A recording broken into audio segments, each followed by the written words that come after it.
ओम शांति। आज हम 28 मई 2023 बाबा की अव्यक्त मुरली सुनेंगे। सबसे पहले देखते हैं मुख्य पॉइंट्स। आज बाबा ने कहा कि बाबा बच्चों के 3 स्वरूप देख रहे हैं, ब्राह्मण, फरिश्ता और देवता। तो ब्राह्मण स्वरूप के बारे में बाबा ने बताया कि ब्राह्मण स्वरूप का अर्थ होता है सर्व शक्तियों से संपन्न आत्मा अर्थात मायाजीत आत्मा। और फरिश्ता के बारे में बाबा ने बताया कि फरिश्ता मतलब डबल लाइट, बिल्कुल हल्की, संबंध संपर्क में भी आत्मा आए तो हल्की रहे। और देवता स्वरूप के बाबा ने बारे में बताया कि जो दिव्य गुण देवताओं के होते हैं उनसे इसी समय तुम्हें श्रृंगारे रहना है, अपना श्रृंगार करना है, उन सभी दिव्य गुणों को धारण करना है। और आज बाबा ने वरदान में बताया कि जो दिव्य बुद्धि तुम्हें मिली है उस बुद्धि को समय पर सही तरह से अगर तुम प्रयोग करो तो तुम सर्व सिद्धियां प्राप्त कर सकते हो। ओम शांति। आप सुनते हैं बाबा की मुरली विस्तार से। आज अव्यक्त मुरली है, रिवाइज डेट है 23/12/1994। आज की मुरली का सार है अपने 3 स्वरूप सदा स्मृति में रहें। पहला संगम युगी ब्राह्मण, दूसरा ब्राह्मण सो फरिश्ता और तीसरा फरिश्ता सो देवता। आज बाप दादा चारों ओर के बच्चों के 3 स्वरूप देख रहे हैं। सबसे श्रेष्ठ स्वरूप है ब्राह्मण और ब्राह्मण सो फरिश्ता और फरिश्ता सो देवता। ब्राह्मण स्वरूप, फरिश्ता स्वरूप और देवता स्वरूप। ब्राह्मण स्वरूप की विशेषता सर्व शक्तियाँ संपन्न स्वरूप की हैं, क्योंकि ब्राह्मण अर्थात माया जीत। तो सर्व शक्ति संपन्न बनना ही माया जीत बनना है। बाबा कह रहे हैं कि आज बाबा बच्चों के 3 स्वरूप देख रहे हैं, ब्राह्मण, फरिश्ता और देवता स्वरूप। फिर सबसे पहले बाबा ब्राह्मण स्वरूप की बात कर रहे हैं कि ब्राह्मण स्वरूप का अर्थ है सर्व शक्तियाँ धारण करना, माया जीत बनना। पहला स्वरूप ब्राह्मण स्वयं को देखो कि ब्राह्मण स्वरूप की विशेषता सर्व शक्तियाँ धारण हुई हैं। बाबा कहते कि सबसे पहले चेक करो अपने अंदर कि सारी शक्तियाँ धारण हो गई या नहीं। जैसे वो मुख्य 8 शक्तियाँ होती हैं जो बाबा वाले कोर्स में चित्र में दिखाते हैं, जैसे सामना करने की शक्ति है और सहन करने की शक्ति है, समाने की शक्ति है। तो बाबा पूछ रहे हैं चेक करो सारी शक्तियाँ आ गई। सर्व शक्तियाँ हैं वह कोई शक्ति है। अगर एक शक्ति की भी कमज़ोर है व कम है तो ब्राह्मण स्वरूप के बदले बार बार क्षत्रिय अर्थात युद्ध करने वाले बन जाते हैं। बाबा कहते कि अगर एक शक्ति की भी कमी होगी तो बाबा कहते ब्राह्मण से क्षत्रिय बन जाओगे, वे युद्ध करनी पड़ेगी। क्षत्रिय का कर्तव्य है युद्ध करना और ब्राह्मण का कर्तव्य है सदा और सहज माया जीत बनना। ब्राह्मण अर्थात विजयी, सदा सर्व शक्तियों अर्थात सर्व शस्त्रों से संपन्न। बाबा कहते ब्राह्मण का अर्थ क्या है? सर्व शक्तियों से सजे सजाए, सर्व शस्त्रों से। बाबा शक्तियों को शस्त्र कहता है ना। और क्षत्रिय अर्थात कभी विजयी और कभी हार खाने वाले, कभी शक्तियाँ मिलते हुए भी धारण नहीं कर सकते, इसलिए समय और परिस्थिति प्रमाण सदा विजयी नहीं बन सकते। क्षत्रिय क्या होता है? जैसे कोई परिस्थिति आ जाती है तो हमारे अंदर विचार चलते रहते हैं, करें ना करें, ऐसे करें वैसे करें, मतलब वो युद्ध की स्थिति, उसको क्या बाबा कहता है कि युद्ध की स्थिति बन जाती है, क्षत्रिय बन जाते हैं। तो कभी तो वो आत्मा विजयी बनेगी, कभी नहीं बनेगी। ब्राह्मण स्वरूप अर्थात सदा ताज तखत और तिलकधारी, विश्व कल्याण की जिम्मेदारी के ताजधारी, सदा स्वतः समृद्धि के तिलकधारी, सदा बाप के तखत नशीन। अब बाबा कहते हैं ब्राह्मण का अर्थ क्या है कि सदा सिर के ऊपर विश्व कल्याण का ताज रखा हुआ हो और सदा बाप की याद का तिलक लगा हुआ हो माथे पे और बाबा के दिल के तखत नशीन हो। क्षत्रिय एक रस अचल अडोल न होने के कारण कभी अचल, कभी हलचल, कभी अधिकारी और कभी बाप से शक्ति मांगने वाले रॉयल भिखारी। बाबा कहते क्षत्रिय बन जाओगे तो कभी तो तुम जीत जाओगे, कभी तुम हार जाओगे, कभी अडोल बन जाओगे, कभी हलचल में आ जाओगे, कभी बाबा से ही शक्तियाँ मांगोगे। तो इसलिए बाबा कहता है तुम्हें ब्राह्मण बनना है। ब्राह्मण अर्थात सदा अलौकिक मौज के जीवन में रहने वाले, सदा रूहानी सीरत और सूरत वाले। क्षत्रिय अर्थात कभी कैसे कभी कैसे। तो अपने से पूछो मैं कौन, कभी ब्राह्मण कभी क्षत्रिय है या सदा ब्राह्मण जीवन की विशेषताओं से संपन्न हैं। अब बाबा कहते कि ब्राह्मण तो सदा मौज में रहने वाले हैं, वो लड़ाई तो नहीं करेंगे। तो बाबा कहते अपने आप से पूछो कि हम क्षत्रिय बने हैं या ब्राह्मण बन गए हैं। लक्ष्य ब्राह्मण जीवन का है, लेकिन कभी ब्राह्मण कभी क्षत्रिय, ऐसे लक्षण तो नहीं हैं। लक्ष्य और लक्षण समान हैं व अंतर है। बोल और कर्म समान हैं व अंतर है। बाबा कहते कि लक्ष्य तो तुम्हारा ब्राह्मण बनने का है ना, क्षत्रिय बनने का लक्षण तो नहीं है। तो बाबा कहते हैं ऐसे चेक करो कि जो लक्ष्य है उसी के हिसाब से कर्म हो रहे हैं। सभी ब्रह्मा कुमार कुमारी कहलाते हो ना कि क्षत्रिय कहलाते हो। चंद्रवंशी कहलाना भी पसंद नहीं करते ना। कोई कहे आप चंद्रवंशी हैं तो पसंद आएगा ना, नहीं। और कर्म क्या है, जिस समय युद्ध में लगे हुए हो उस समय का फ़ोटो अपना निकालो। फ़ोटो निकालने का शौक़ बहुत होता है ना, तो अपना फ़ोटो निकालना आता है या दूसरों का फ़ोटो निकालना आता है। तो अपना फ़ोटो निकालो कि मैं कौन हूँ। अगर फ़ोटो भी कोई का अच्छा नहीं निकलता है तो पसंद नहीं करते हो ना। तो सारे दिन में वह कितने बारी समय प्रति समय ब्राह्मण की बजाय क्षत्रिय बन जाते हैं, ये चेक करो और चेक करके चेंज करो।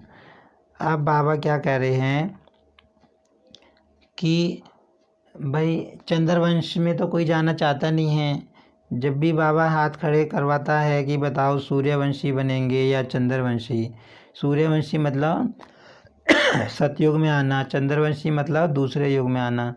तो बाबा कहते हैं कि सब कहते हैं, हाथ खड़े करते हैं कि हम तो सूर्यवंशी बनेंगे, चंद्रवंशी कोई बनना नहीं चाहता। तो बाबा कहते हैं सूर्यवंशी बनना चाहते हो तो उसके हिसाब से काम भी करने पड़ेंगे, है ना। ब्राह्मण बनना पड़ेगा क्योंकि जो क्षत्रिय होगा वो चंद्रवंशी में जाएगा। तो बाबा कहते हैं कि तुम्हें सूर्यवंशी बनना है। फिर बाबा ने कहा कि पूरे दिन में कई बार ऐसी परिस्थिति आ जाती है जिस समय तुम्हारी मौज की स्थिति नहीं रहती, तुम क्षत्रिय बन जाते हो, है ना। तो बाबा कहते हैं उस समय फ़ोटो निकालो अपनी, क्योंकि फ़ोटो निकालने का तो सबको शौक़ रहता है ना। बाबा ने कहा कि अपना फ़ोटो निकालो। तो कैसा फ़ोटो आएगा? अगर फ़ोटो अच्छा नहीं आता, माना उस समय अगर हम क्षत्रिय बन गए हैं, तो बाबा कहते हैं उसे चेंज कर लो चेक करके। सिर्फ चेक नहीं करना, चेक किया जाता है चेंज करने के लिए। तो सभी के पास परिवर्तन शक्ति है कि कोई के पास नहीं है। परिवर्तन शक्ति मतलब बदलने की शक्ति। तो बाबा कहते चेक करके चेंज कर लो। ये तो बहुत अच्छी खुशी की बात है कि सभी के पास है। अब समय पर काम में लगाना आती है या कभी नहीं भी लगती है। बाबा कहते हैं कि चेक करो परिवर्तन शक्ति है या नहीं है। बाबा कहते है भी तो क्या टाइम पे काम में आती है? क्योंकि शक्ति है तो समय पर काम में आवे। दुश्मन है ही नहीं और शस्त्र बहुत बढ़िया हैं मेरे पास, और जब दुश्मन आवे तो शस्त्र काम में ही नहीं आवे तो क्या उसको शक्तिशाली कहेंगे? बाबा कहते भाई तुम्हारे पास शस्त्र हैं, अच्छे अच्छे शस्त्र हैं, लेकिन जब दुश्मन आ गया तो वो काम में नहीं आ रहे। माना सर्व शक्तियाँ हैं लेकिन टाइम पे काम में नहीं आती, तो बाबा कहते हैं उस आत्मा को शक्तिशाली थोड़े ही कहेंगे। सिर्फ ये चेक नहीं करो कि शक्ति है, लेकिन कर्म में समय प्रमाण जो शक्ति चाहिए वही शक्ति कार्य में लगाना आता है। कि दुश्मन वार कर देता, पीछे शक्ति याद आती है। तो ब्राह्मण जीवन की विशेषताओं को चेक करो। ब्राह्मण सो फरिश्ता बनेगा, क्षत्रिय सो फरिश्ता नहीं। बाबा कहते कि शक्ति है तो वो टाइम पे काम में आनी चाहिए। तो ये चेक करो कि शक्तियाँ हमारी समय पर काम में आनी चाहिए। जैसे उदाहरण के लिए भाई सामना करने की शक्ति है ना, तो कोई परिस्थिति आ गई, तो अगर उस परिस्थिति का सामना करने की शक्ति टाइम पे काम में आ जाए तो फिर मैं हलचल में नहीं आऊँगा। अगर मेरे अंदर सामना करने की शक्ति है, लेकिन अगर सामना करने की शक्ति नहीं होगी तो वो मुझे हलचल में ले आएगी, मेरे मन में संकल्प चलेंगे। ऐसी सहन शक्ति होती है ना। सहन शक्ति अगर मेरे अंदर है, मान लो किसी ने कुछ कड़वे वचन बोल दिए, कुछ ऊपर नीचे बोल दिया मुझे, अगर मुझे दुख की फीलिंग आ गई तो मेरे अंदर सहन करने की शक्ति है नहीं, तो मेरी वो शक्ति टाइम पे काम नहीं आई। तो बाबा वही कहता है कि अगर तुम्हारे अंदर शक्ति है तो वो टाइम पे काम में आनी चाहिए, क्योंकि ब्राह्मण के बाद ही तुम फरिश्ता बनोगे, क्षत्रिय फरिश्ता नहीं बनेगा। सभी को फरिश्ता बनना ही है ना, कि फरिश्ता बनना मुश्किल है। सहज है या मुश्किल, या कभी मुश्किल कभी सहज। तो फरिश्ता स्वरूप की विशेषता सभी जानते भी हो कि फरिश्ता अर्थात डबल लाइट।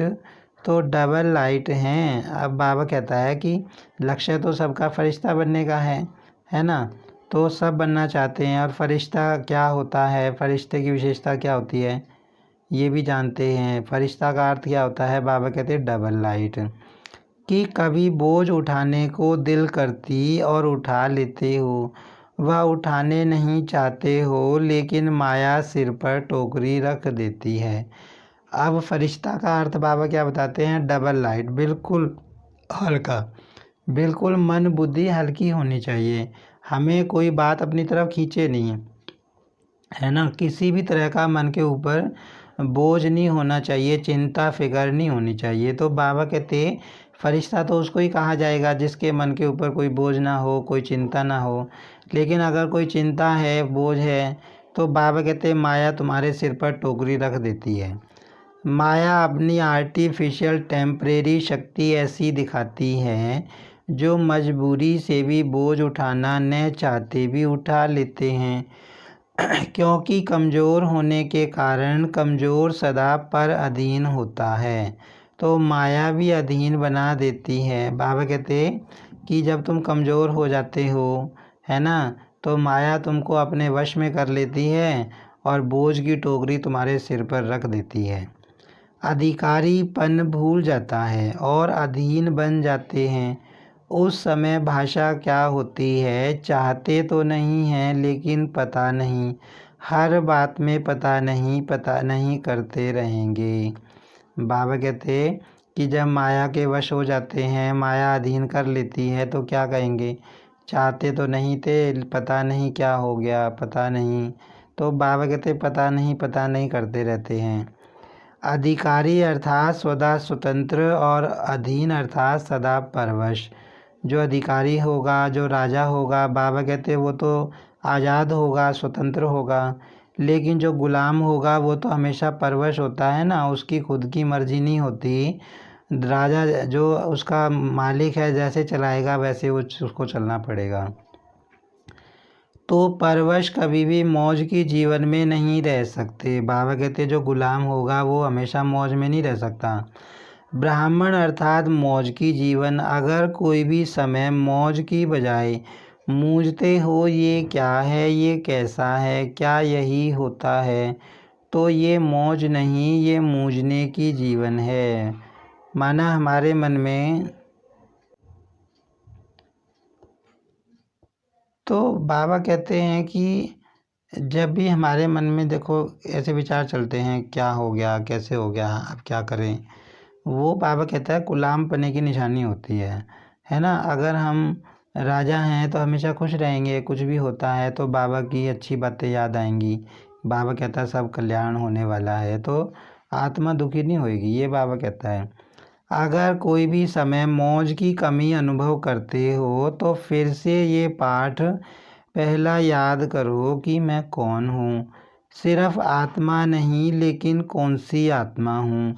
इसके कितने जवाब आएंगे, लंबी लिस्ट है ना। रोज़ की मुरली में मैं कौन का भिन्न भिन्न पाठ पढ़ते रहते हो, सुनते रहते हो। तो फरिश्ता अर्थात डबल लाइट, लाइट अर्थात हल्कापन। हल्कापन का अर्थ है सिर्फ परिस्थिति के समय हल्का नहीं, लेकिन सारे दिन में स्वभाव, संस्कार, संबंध, संपर्क में लाइट रहें। अब बाबा कहते जब भी तुम्हारे मन में कन्फ्यूजन वाली सिचुएशन आ जाती है, जब भी तुम क्षत्रिय बन जाते हो, मूझने लग जाते हो, तो मैं कौन हूँ ये याद करो। बाबा कहते कि कितने स्वमान बाबा ने दिए हैं, वो स्वमान याद करो। मैं कौन हूँ, मैं भगवान का बच्चा हूँ, मैं मास्टर कल्याणकारी आत्मा हूँ, है ना। मैं श्रेष्ठ आत्मा हूँ, मैं शक्तिशाली आत्मा हूँ। तो बाबा कहते हैं उस समय ये अपने स्वमान याद करो।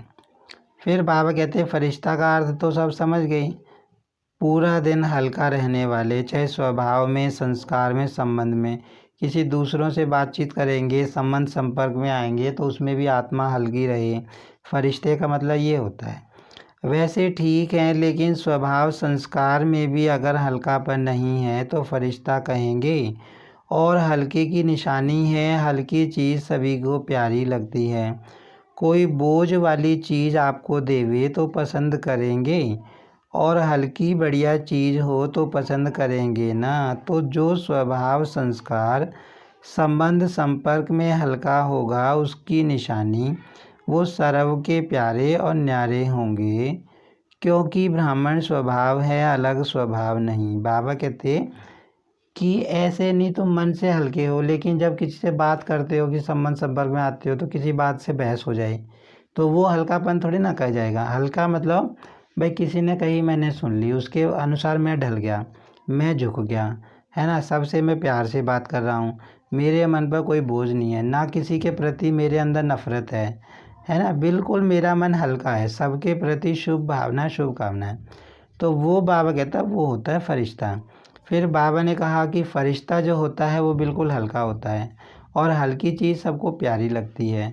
तो अगर कोई आत्मा फरिश्ता बन जाएगी, बिल्कुल हल्का बन जाएगी, तो वो सबको प्यारी लगेगी और सबसे न्यारी भी दिखेगी, क्योंकि ब्राह्मण आत्मा न्यारी और प्यारी बन जाएगी। ब्राह्मण अर्थात सर्व दिल पसंद, स्वभाव, संस्कार व संबंध संपर्क वाले हो। मेजॉरिटी 95% के दिल पसंद जरूर हो, इतनी रिजल्ट जरूर होनी चाहिए। बाबा कहते पूरे दिन में जितने लोग तुमसे मिलते हैं, चाहे ज्ञानी हो चाहे अज्ञानी हो, 95% आत्माएं तुमसे खुश होनी चाहिए, है ना। 95% आत्माओं को तुम्हें राजी करना है। बाबा कहते 5% अभी भी मार्जिन दे रहे हैं। बाबा कहते 5% आत्मा रूठ जाए तुमसे, तुम्हारा बुरा मान जाए, कोई बात नहीं, लेकिन 95% तो तुमसे संतुष्ट हो ना। अंत तक नहीं है, लेकिन अभी दे रहे हैं। 95% सर्व के दिल पसंद अर्थात सर्व से लाइट। बाबा कहते 95% लोगों को तुम पसंद आने चाहिए, और वो हल्कापन बोल, कर्म और वृत्ति से अनुभव हो। ऐसे नहीं मैं तो हल्का हूँ, लेकिन दूसरे मेरे को नहीं समझते पहचानते नहीं। बाबा कहते ऐसे नहीं भाई, तुम खुद तो समझो मैं तो बहुत हल्का हूँ, लाइट हूँ, दूसरे मेरे को समझते नहीं। और जब मैं उनसे बात करने गया तो मेरा किसी बात पे उनसे आर्गूमेंट हो गया, बहसबाजी होगी, तो बाबा कहते उसको हल्कापन नहीं कहेंगे। हल्कापन बाबा क्या कहता है कि जैसे हम किसी से बात कर रहे हैं, है ना, तो एक तो बाबा कहता है कि जैसे जो ओटे सो अर्जुन, मान लो कोई कह रहा है, मैंने मान ली बात, किसी ने कहा ये ऐसे नहीं, ऐसे होना चाहिए, हाँ ठीक है कर लो, ऐसे नहीं, मैं जिद पे खड़ा हूँ ना, ये तो ऐसे ही होना चाहिए, मैं ही ठीक हूँ, मैं ही ठीक हूँ। वो बाबा कहता है मतलब दूसरे के मन के अंदर क्या चल रहा है उसको परख के उसके हिसाब से अपना व्यवहार सरल और स्वभाव सरल बना लो। बिल्कुल सिंपल अपना स्वभाव बना लो, वो होता है हल्कापन। और जब हमारी किसी से बहस हो जाती है, अगर हमारी किसी से बहस हो जाती है तो बहस होने के बाद हमारा मन शांत नहीं रह सकता। हम योग लगाने बैठेंगे, योग लगेगा ही नहीं। हल्कापन तो क्या होगा, जिससे अगर हमारी किसी से बहस नहीं होती, हम सिंपल है, लाइट है, योग लगाने बैठेंगे, मिनट में योग लग जाएगा, सेकंड में। वो बाबा हल्कापन कहता है। अगर नहीं पहचानते तो आप अपने विल पावर से उन्हों को भी पहचान दो। आपके कर्म वृत्ति उसको परिवर्तन करे। इसमें सिर्फ परिवर्तन करने में सहन शक्ति की आवश्यकता होती है। और फरिश्ता अर्थात जिसका पुरानी देह और पुरानी दुनिया से रिश्ता नहीं। बाबा कहते मान लो कोई दूसरा तुमको समझ नहीं रहा, चलो फिर बाबा कहते अपनी वृत्ति से उनको समझाओ। सहन शक्ति तुम्हारे अंदर होनी चाहिए। जब तुम्हारे अंदर सहन शक्ति होगी, तुम चुप रहोगे, तो सामने वाला हमारी बात भी समझेगा। तो बाबा कहता है, फिर आगे बाबा फरिश्ता का अर्थ बताते हैं कि जिसका पुरानी दुनिया और पुराने शरीर से कोई रिश्ता ना हो। मतलब ये कहने की बात है, मतलब सोचने की बात है, कहने की बात नहीं है किसी के सामने। ये सभी को याद है ना कि अभी भी वो रहा हुआ है। पुरानी देह से लगाव है क्या? देह के संबंध से हल्के हो गए हो कि नहीं? काका चाचा मामा उनसे प्यारे न्यारे हो गए हो ना, कि अभी भी हैं? न्यारे और प्यारे हैं। प्यारे हैं लेकिन न्यारे होकर के प्यारे बनते हैं, ये गलती हो जाती है। अब बाबा कहते ना तो तुम्हें किसी देहधारी से रिश्ता रखना है और ना अपने शरीर को ही ज़्यादा याद करना है। अब ये जो बात बाबा कहता है कि तुम्हारा इस दुनिया से कोई रिश्ता नहीं है, तो ये बोलने की बात नहीं है कि हम सबको बोलेंगे भाई मेरा तेरे से कोई रिश्ता नहीं, मेरा अपने घर वालों से कोई रिश्ता नहीं। नहीं, ये बोलने की बात नहीं होती। ये तो योग में बैठ के सोचने की बात होती है कि मेरा तो एक शिव बाबा, दूसरा ना कोई, मुझे किसी को याद नहीं करना। लेकिन इसका मतलब ये नहीं है कि हम सबको कहेंगे, नहीं तो ऐसे तो फिर दूसरा अगर अज्ञानी होगा तो वो तो यूँ कहेगा कि ये कैसा ज्ञान ले रहे हैं, हमारा मजाक उड़ाएगा।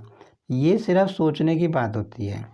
बाकी जितने भी हमारे घर वाले हैं, है ना, जितने भी हमारे सगे संबंधी हैं या ज्ञानी है अज्ञानी है, सबसे हम मीठा बोलेंगे, प्यारा बोलेंगे, सबके साथ रहेंगे, सबके मिलजुल के रहेंगे, जो काम हमें करने हैं उनके लिए सब करेंगे, लेकिन याद नहीं करेंगे उनको। ये बात होती है। तो ये बातें बोलने की नहीं होती, सोचने की होती हैं सिर्फ अपने अंदर। जाना सहज लगता है या तो प्यारा होना सहज लगता है। अब बाबा कहते प्यारे और न्यारे होके रहना है। न्यारा और प्यारा क्या होता है? न्यारे और प्यारेपन का अर्थ क्या होता है? मतलब ना मैं आत्मा किसी को याद नहीं कर रही, है ना, मैं किसी को याद नहीं कर रही, लेकिन मैं प्यारी सबको लगती हूँ। भाई जब मैं सबसे मीठा बोलूँगा, सबसे प्यारा बोलूँगा, किसी से मेरी बहस नहीं होगी, किसी के प्रति मेरे अंदर नफ़रत नहीं होगी, तो सबको मैं प्यारा लगूँगा। लेकिन जब मैं योग में बैठूँगा तो मैं किसी को याद नहीं करूँगा, सिर्फ शिव बाबा के छोड़ के किसी को याद नहीं करूँगा, मैं देहधारी को नहीं याद करूँगा। वो होता है न्यारा और प्यारा। लेकिन ये देह के संबंध काका चाचा मामा ये फिर भी सहज हैं या थोड़ा थोड़ा स्वप्न में संकल्प में आ जाता है। अब बाबा कह रहे हैं देखो, संकल्प में भी कोई याद नहीं आना चाहिए। जब ब्राह्मण परिवार में कोई परिस्थिति आती है तो चाचा का मामा याद आते हैं। बाप दादा देखते हैं कि परिस्थिति के समय कई आत्माओं को ब्राह्मण परिवार के बजाय लौकिक संबंध जल्दी स्मृति में आता है। अब बाबा बता रहे हैं देखो, कि कोई परेशानी आ गई तो सबसे पहले कौन याद आएंगे? शिव बाबा याद नहीं आता, ब्राह्मण परिवार की आत्मा याद नहीं आती, ये काका चाचा मामा ये जल्दी याद आते हैं। परिस्थिति किनारे की बजाय सहारा अनुभव कराती है। जब मर्जीवा बन गए तो अगले जन्म के संबंधी काका चाचा मामा बाप याद हैं क्या? स्वप्न में भी आते हैं क्या? तो संबंध जन्म बदल गया ना। तो फरिश्ता अर्थात पुराने से रिश्ता नहीं, ये यही परिभाषा बोलते हो ना। फिर समय पर कहाँ से निकल आते हैं? टूटा हुआ रिश्ता जुड़ जाता है, मरे हुए से जिंदा हो जाते हैं। अब बाबा कहते तुम मर गए दुनिया से, फिर वही बात बोलने की बात नहीं है, ये बाबा की ज्ञान की बातें हैं, बाबा की समझने की।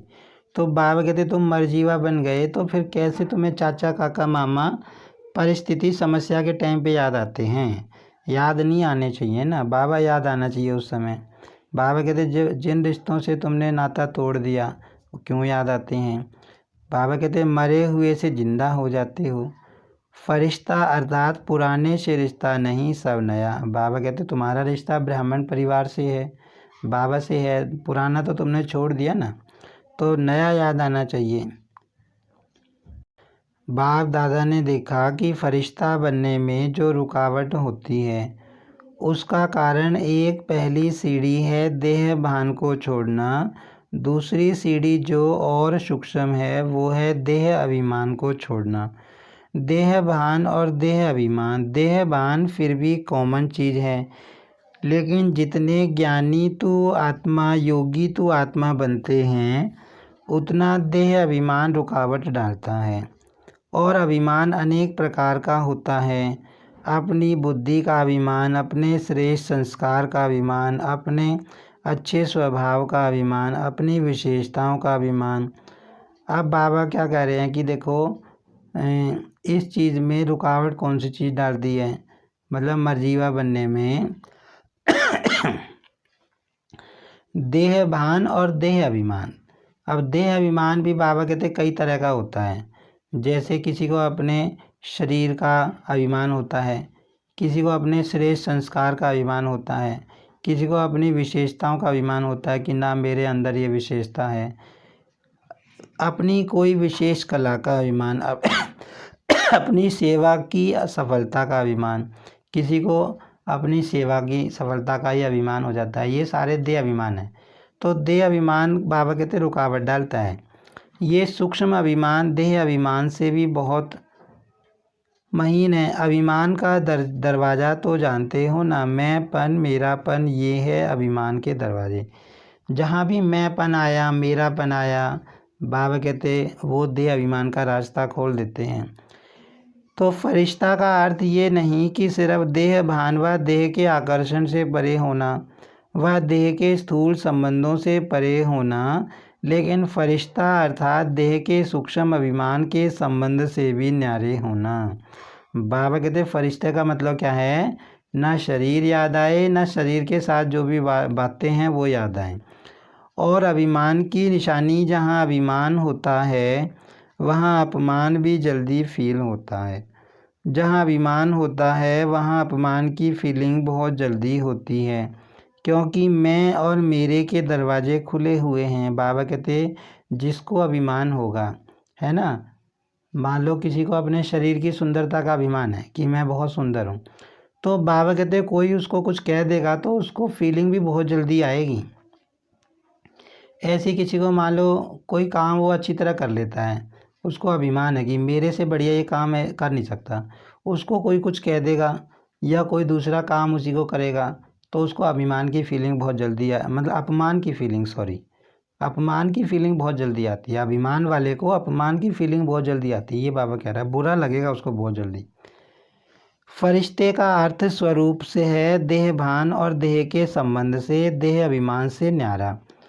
अगर कोई गुण है, कोई शक्ति है तो दाता को क्यों भूल जाते हैं? और दूसरी बात, इससे सहज न्यारे होने का रास्ता वह विधि बहुत सहज है। एक अक्षर है, एक अक्षर में इतनी ताकत है।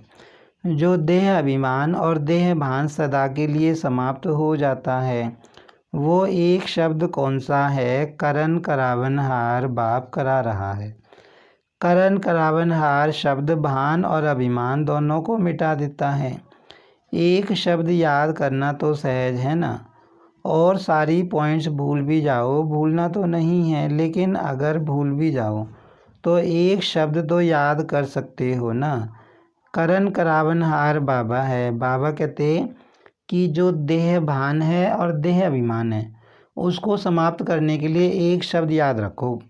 ज्ञान की पॉइंट ना याद आए कोई बात नहीं, सिर्फ एक बात तुम्हें याद रखनी है, करण करावनहार बाबा है, मैं निमित्त हूँ, है ना, मैं कुछ नहीं कर रहा, बाबा करा रहा है। तो बाबा कहते हैं देह अभिमान समाप्त हो जाएगा। तो देखो फरिश्ते जीवन का अनुभव कितना सहज अनुभव होता। ब्रह्मा बाप फरिश्ता बना किस आधार से? सदा करण करावनहार की स्मृति से समर्थ बन फरिश्ते बने। फॉलो फादर है ना, या फॉलो माया है। कभी माया भी मदर फादर बन जाती है, बड़ी अच्छी पालना और प्राप्ति कराती है, लेकिन वो सब है धोखे की प्राप्ति। पहले प्राप्ति फिर धोखा, परखने की शक्ति तो है नहीं। माया है या बाप है, इसको समय पर परखना है। धोखा खाकर परखना यह कोई समझदारी नहीं हुई। अब बाबा कहते कि ब्रह्मा बाबा जो फरिश्ता बने ना, वे भी इसी शब्द के द्वारा फरिश्ता बने।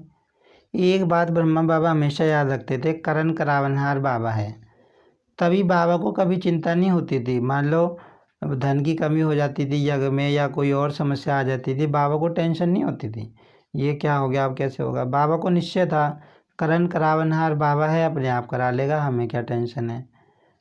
तो बाबा कहते तुमको भी बाबा को फॉलो करना है, ना कि माया को फॉलो करना है। बाबा कहते कई बार क्या होता है, तुम परख नहीं पाते कि जो मन में संकल्प आ रहे हैं वो माया के आ रहे हैं या बाप के आ रहे हैं। तो बाबा कहते फिर तुम धोखा खा लेते हो। धोखा खाकर परखना यह कोई समझदारी नहीं। बाबा कहते पहले परखो संकल्पों को, फिर काम में आओ। और धोखा खा लिया, फिर तुम्हें सबक मिला, फिर क्या फ़ायदा, फिर तो पछतावा हो गया। धोखा खाकर तो सब समझ जाते हैं, लेकिन ज्ञानी तो आत्मा पहले यह परख कर स्वयं को बचा लेता है। तो समझा फरिश्ता किसको कहते हैं। तीसरा है फरिश्ता सो देवता। अभी देवता बनना है या भविष्य में बनेंगे। देवता अर्थात सर्व गुणों से सजे सजाए, ये दिव्य गुण संगम के देवता जीवन के श्रृंगार हैं। इस समय दिव्य गुणों से सजे सजाए होते हो, तभी भविष्य में स्थूल श्रृंगार से सजे सजाए रहते हो। तो देवता अर्थात दिव्य गुणों से सजे सजाए। बाबा कहते अब बाबा तीसरे स्वरूप की बात कर रहे हैं। बाबा कहते जो देवता होते हैं उसका मतलब क्या होता है, दिव्य गुण होने चाहिए उसके अंदर।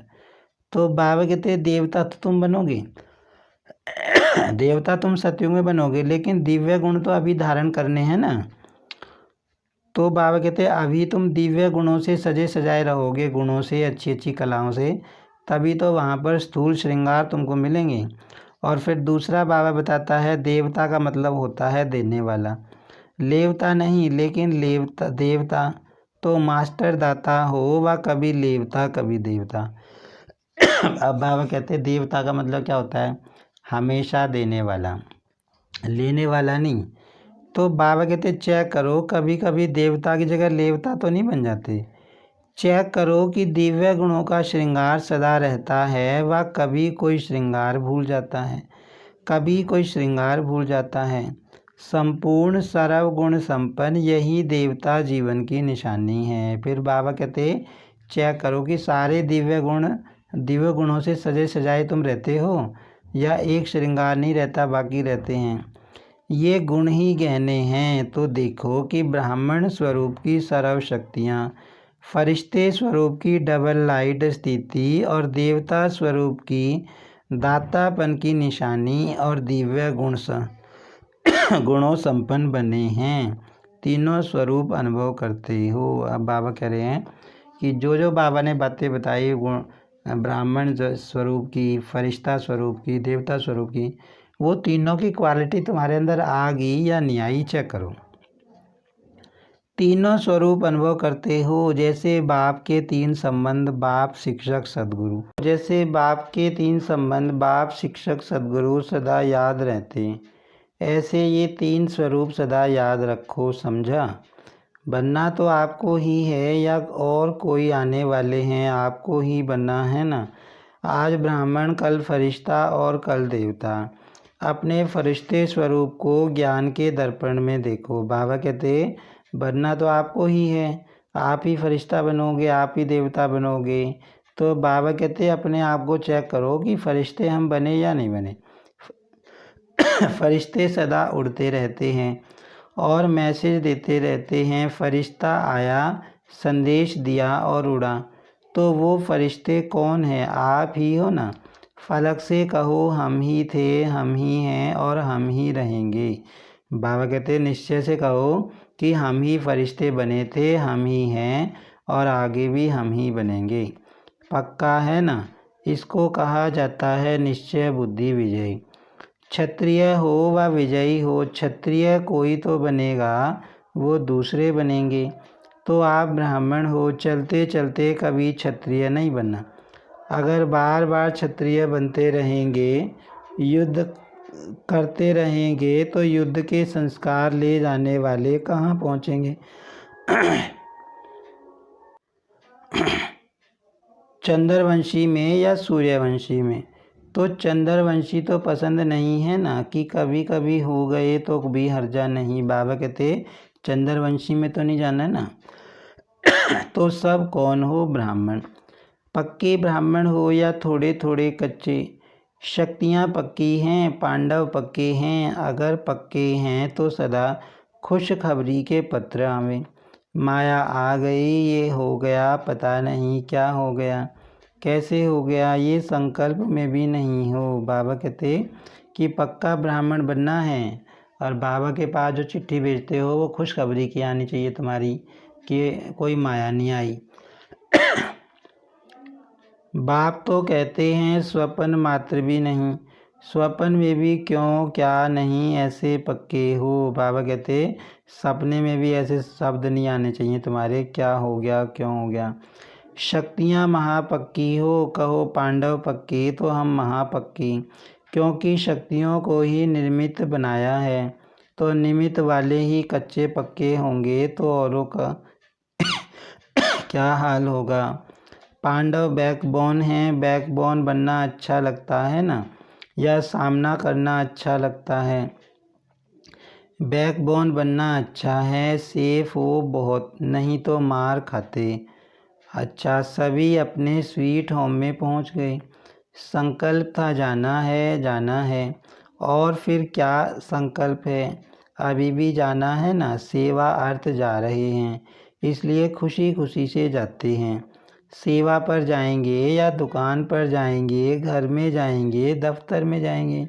अब बाबा कहते हैं मधुबन में बाबा से मिल लिए, अब वापस जाओगे तो कहाँ जाओगे? सेवा के लिए तो जाओगे, चाहे दफ्तर हो चाहे घर हो, लेकिन सभी सेवा के स्थान है। बाबा कहते चाहे तुम दफ्तर में हो चाहे सेवा के स्थान पे।